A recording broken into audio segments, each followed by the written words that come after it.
Oui, Monsieur le Président, chers collègues, lors de sa session en septembre 2017, nous apportions notre soutien à l'expérimentation Territoire zéro chômeur longue durée, initiée par ATD Carmonde et conduite en Meurthe-et-Moselle sur le territoire de la communauté de communes du Pays de Colombey et du Sud-Toulois. Les objectifs de l'expérimentation sont, comme vous le rappelez, de montrer qu'il est viable à l'échelle d'un territoire et sans surcoût pour la collectivité de proposer à tout chômeur de longue durée qui le souhaite un emploi à durée indéterminée à temps choisi. Pour y parvenir, 2 entreprises à but d'emploi sont actuellement conventionnées. La Fabrique, qui a embauché ses premiers salariés en janvier 2017 et qui développe des activités de travaux forestiers, de maraîchage biologique, de recyclerie, de services aux entreprises et aux particuliers. Je vous engage vivement à aller les visiter d'ailleurs, c'est très intéressant.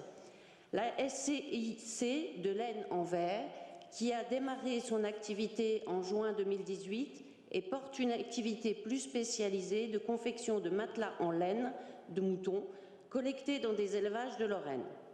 D'autres créations d'entreprises à but d'emploi sont envisagées sur d'autres types d'activités telles que la conserverie, l'environnement ou les services aux habitants. Le Conseil départemental de Meurthe-et-Moselle apporte son soutien à cette expérimentation par une participation et une contribution technique dans le cadre des instances de pilotage nationales et locales de l'expérimentation. La transmission à la communauté de communes de données relatives aux bénéficiaires RSA présents sur le territoire, une participation départementale annuelle au financement de l'ingénierie mise en œuvre par la communauté de communes, et enfin une contribution financière au Fonds national d'expérimentation territoriale calculée sur la base d'une estimation des dépenses, à savoir le montant des allocations du RSA non versées. Sur les 513 personnes en chômage de longue durée du territoire, 211 ont été rencontrées dans le cadre de l'expérimentation et 78 personnes ont été recrutées en CDI. 84 d'entre elles restent en attente d'un recrutement, mais 43 personnes volontaires sont sorties du projet ou d'une des EBE. Le nombre d'allocataires du RSA recrutés en 2018 s'élève à 11 personnes. Cette proportion reste faible, comme vous l'avez souligné, mais à mettre en parallèle avec une baisse relative du nombre d'allocataires domiciliés sur le territoire depuis le démarrage de l'expérimentation.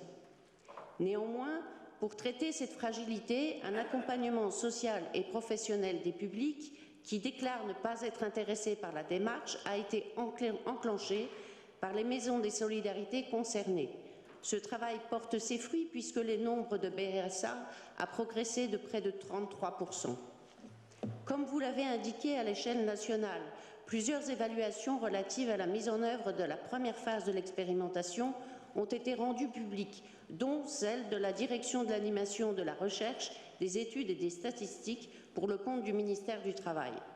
Ce rapport souligne l'amélioration de la situation professionnelle et personnelle des personnes, mais c'est exact. Ces conclusions ne permettent pas, à ce stade, de justifier la généralisation de l'expérimentation dans ses conditions de déploiement et de fonctionnement actuelles. Ce rapport suggère par contre qu'un temps supplémentaire donné à l'évaluation permettrait de préciser les effets de l'expérimentation et de se prononcer, ou non, en faveur de sa généralisation. Les rapporteurs envisagent même d'étendre l'expérimentation à de nouveaux territoires sous certaines conditions. Si tel était le souhait du gouvernement et en cohérence avec notre engagement dans la stratégie pauvreté et plus largement dans le cadre de notre politique d'insertion, le Conseil départemental est prêt à développer son implication dans l'expérimentation Territoire zéro chômeur. Par exemple, en secteur urbain, comme nous l'avions proposé en 2016, mais un déploiement en lien avec une intercommunalité du Lunévillois, si elle se portait candidate, serait bien entendu examiné avec attention. Pour conclure, permettez-moi de citer le témoignage d'une bénéficiaire de ce dispositif afin d'en incarner le mérite et l'intérêt et de donner une dimension plus concrète à nos échanges. Témoignage que j'entends d'abord comme un profond encouragement. Je cite donc: « Avant, j'étais un peu une oubliée. Je vivais dans la campagne, complètement repliée. Je n'osais même plus aller chercher mon pain parce que la première chose qu'on me demandait, c'était « As-tu trouvé du travail ?» On finit par s'isoler, on est déconnecté.